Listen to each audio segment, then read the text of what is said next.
Hello, I am Blaze Bayley, and I am plugging in the Amplifire.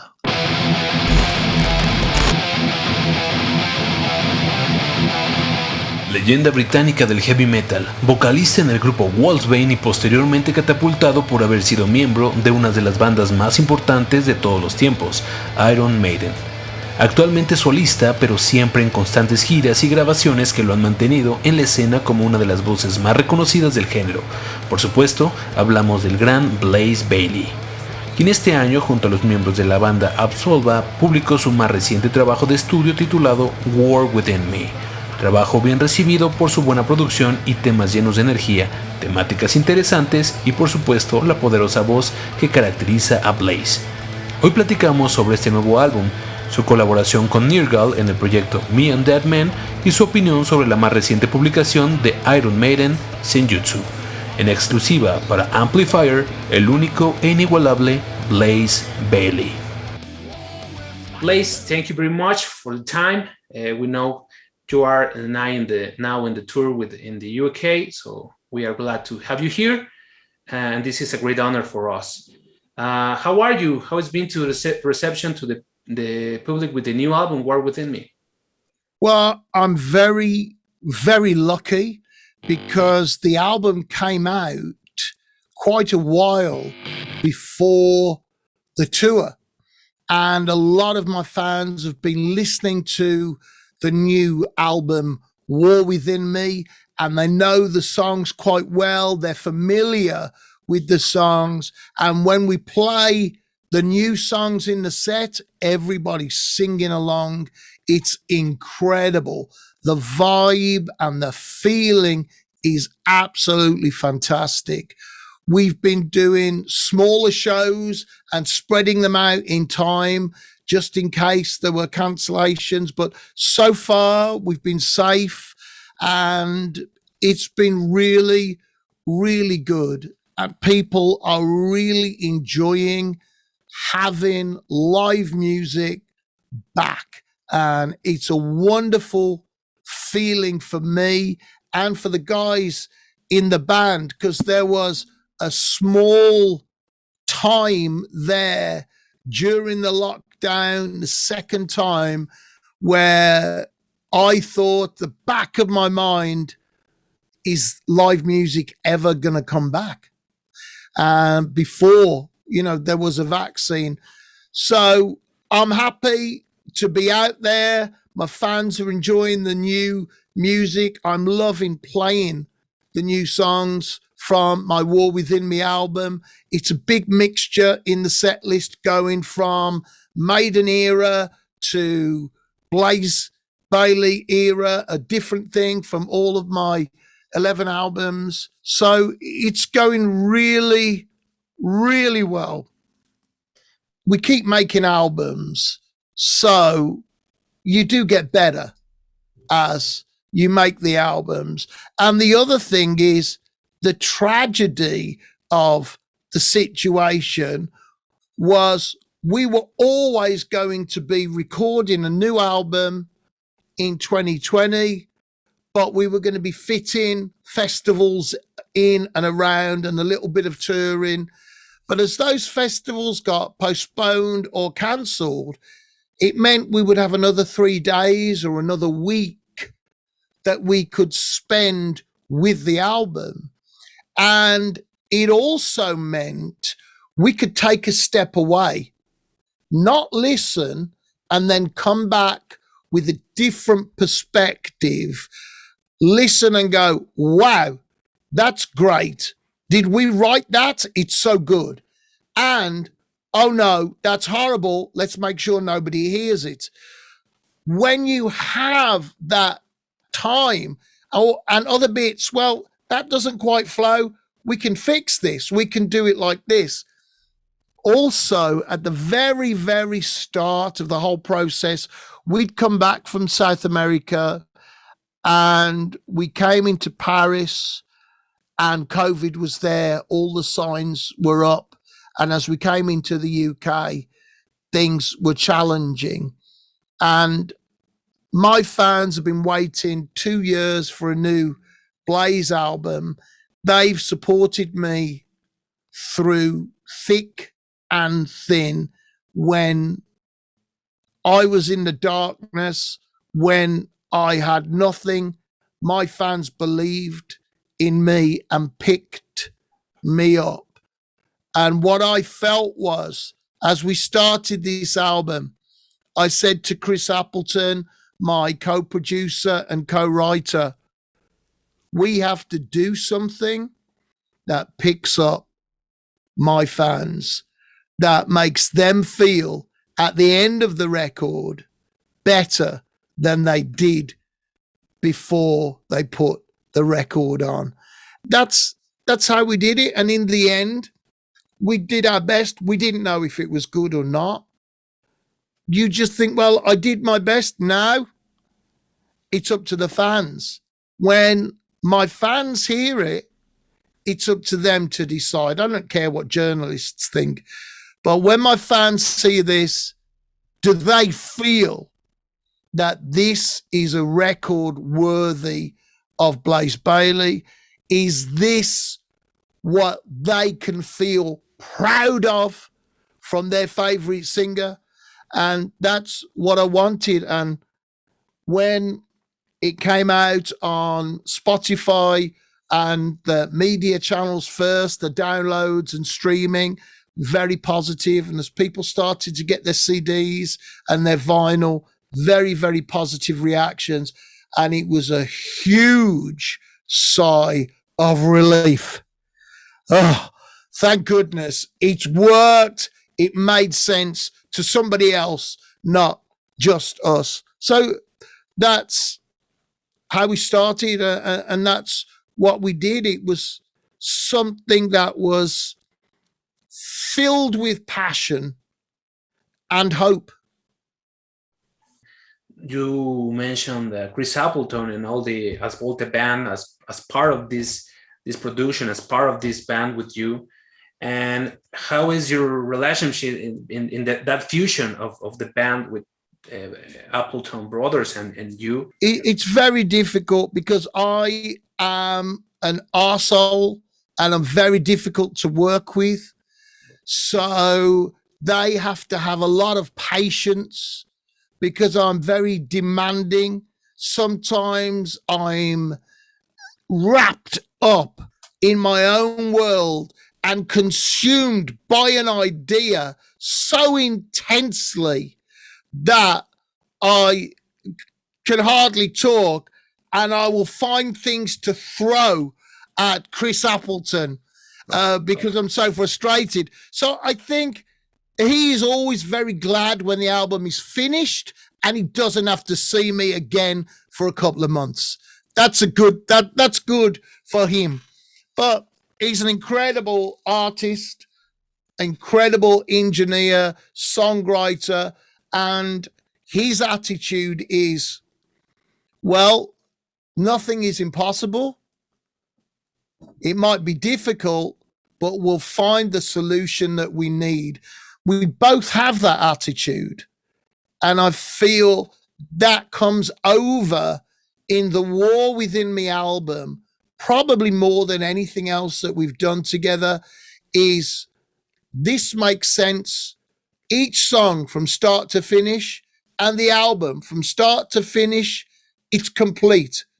And that's because we wanted a complete album that made sense, that told its own story in its own way, but you could take any song off the album, listen to it on its own, and enjoy it. Of course, we want to say that the 10 songs in these albums are very great, but we put attention in three songs particularly because they have, they are dedicated to great scientists and inventors in the history of mankind, like Nikola Tesla, Alan Turing, and Stephen Hawking in your songs. Tell us about the inspiration that arose in these great characters in history. Why do you have like this trilogy in this album about these scientists? I often write about real characters that are heroes in their own right. And I wanted to do something about Stephen Hawking for a long time. And we did a demo ages ago when Chris Appleton wanted to try out a new studio, see how drums. We wrote something quickly and it ended up being called The Hawk. And it was kind of loosely about Stephen Hawking, very simple idea, just to test out how the drums would sound and if the studio would be worth making an album. And with Nikola Tesla, then I wanted to do something about him because of AC/DC electricity and because he was slightly psychic and telepathic in the way that he looked at the world. And I wanted to do something about Alan Turing because he was such a different character, years ahead of his time, and we'll never know how much we owe him for his discoveries that may have been the turning point to save Britain from the Nazis. So the problem with Alan Turing is what's wonderful about Alan Turing, and that is Alan Turing dreams of thinking machines. AI, artificial intelligence, is here and it will be revealed very soon. The problem that we have is the Turing test, and that is the way that artificial intelligence will be measured and judged. In the Turing test, the machine must persuade and convince a human being that it is human. The human being must be suspicious and not accept that this is a human. The human has to distrust and be skeptical about the answers they receive. And the machine must lie to give the answers to the human that will get it past the test. And so here we have right now, here in the world, these two enormous things, humanity, the Homo sapiens, and the silicon and the artificial intelligence. Each one, this one distrustful, this one lying. And so this distrust and lies, what is that going to mean for the first thing, probably the next evolution of humanity and what it means to be human? Could be silicon and computer based, but we start off distrusting each other. One is lying and one is distrusting. That's the beginning of the relationship between machines and humans. So what does that mean for the future? Are we going to have Skynet, Terminators, the Matrix? What's going to happen? So we just don't know. And for me, that's what the song Alan Turing Dreams is about. What will happen because artificial intelligence must lie. And then Nikola Tesla, his incredible mind and what he wanted, he's rubbish with business, and that's completely understandable because he's a creative genius. And perhaps if things were slightly different and he had, like in a modern world, we would say an agent acting on his behalf, maybe the world would be a different shape because he wanted to give free energy to everyone in the world. What a different world it would be, man. Free, clean energy. that didn't have anything to do with global warming or producing CO2. It would be brilliant. And Stephen Hawking was told he had 3 years to live. And he survived and fought for 49 years. He wrote books. He couldn't even use his hands, but he wrote books, right? He couldn't even speak properly, but he gave lectures and he toured around the world and went to places and discovered and found things and had theories that have changed people's view of what the universe and the galaxy is. So as a man, not as a scientist, but as a man, as a person, as a human being, when someone comes to you and says, you have 3 years to live, what are you going to do? How am I going to cope when a doctor comes and says that to me? Stephen Hawking said, well, I better get on with my work. I've got a lot to fit into 3 years. And he kept going, man, and going and going. And that's what that song is about. They say they know. They don't know. Nothing is stronger, in my opinion, than the human spirit and the will to live and fight on against impossible circumstances. And that's what Stephen Hawking proves. And the great thing, not his biggest, most famous quote, but one of the great things that he said that is on my heart, Stephen Hawking, a man who was living in a chair, dependent on other people, said, think of the things you can do, not the things you can't. Very simple. Very, very simple. But it's absolutely true. All the time you say can't, you're looking like this. The time you say, what can it be? Where can I go? You're like this. You can see possibilities, and the possibilities can sometimes be endless. So the album didn't really make sense. And we were looking for an order. And then one morning I came into the studio and said to Chris, the 3 scientists are together, and these are the titles of the songs. It's the unstoppable Stephen Hawking. I love the 3 songs. Of course, I love the single song, the title of the album, but these 3 songs, when I heard, I just feel like very interesting and more. After you say all the inspiration and all your ideas about it is very, very deep. And of course, one of the highlights of this album were within me.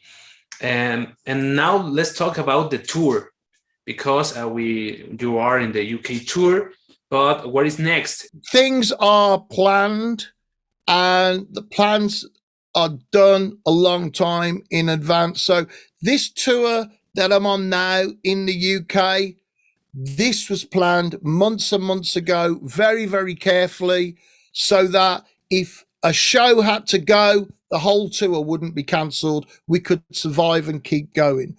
So now they're planning and booking the European tour. We know then. So what we hope is, as we're in that tour and time goes on, that things in Mexico will start improving and shows can go ahead there. For me, the most important thing is it's safe for my fans to go to a concert. That's the most important. When it's safe for my fans to go to a concert, that's when we'll start looking at coming back to Mexico. And I love it there. My fans are absolutely fantastic, and I really look forward to coming and playing my new album in Mexico when it's safe for fans to come and see me at a concert. We know that you has been collaborating with Nergal in the project, his project called Me and That Man, with one song, and we want to question about the project with Nergal. I know Nergal. I've been a fan of Behemoth for a long, long time. I love their style and the way that they do things.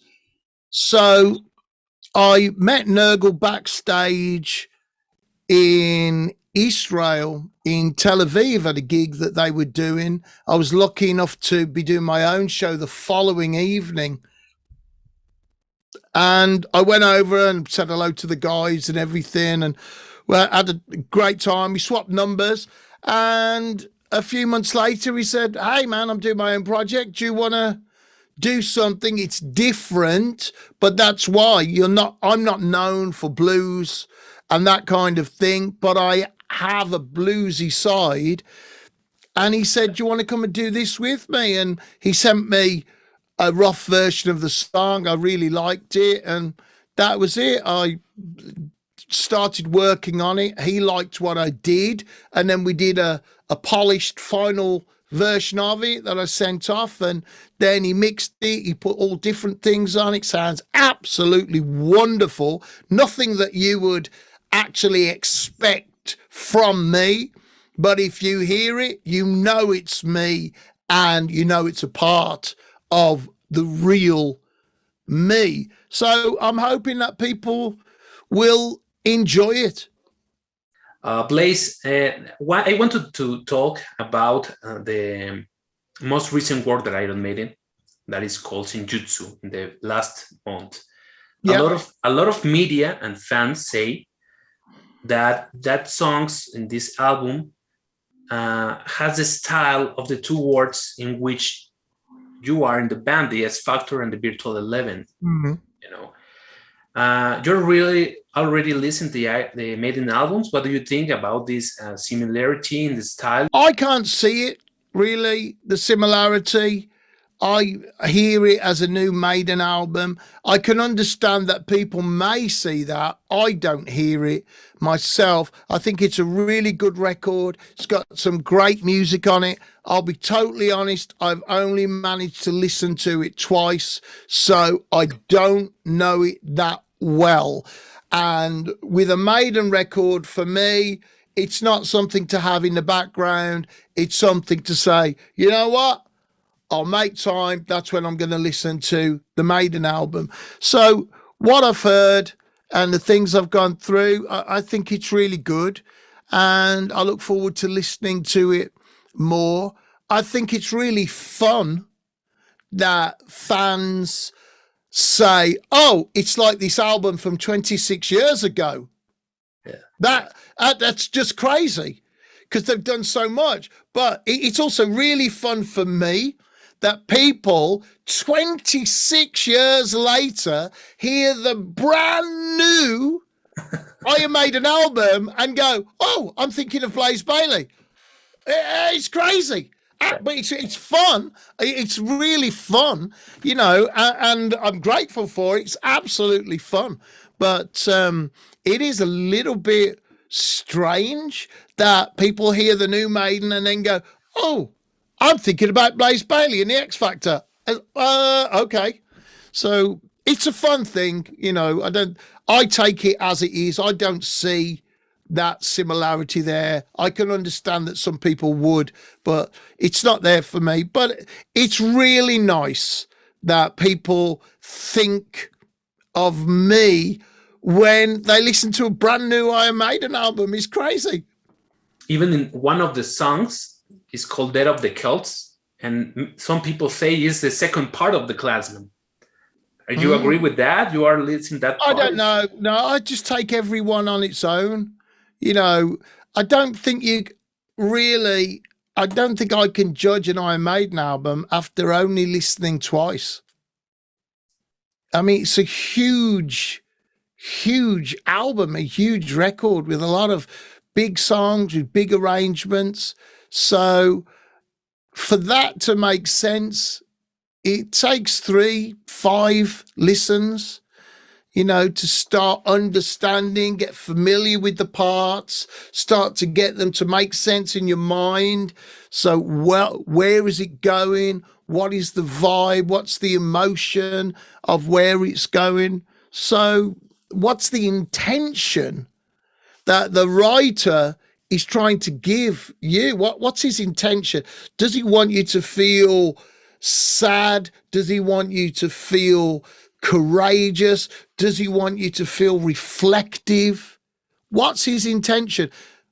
Without listening to it a few times, I don't think you're going to get the value from a record as big as that.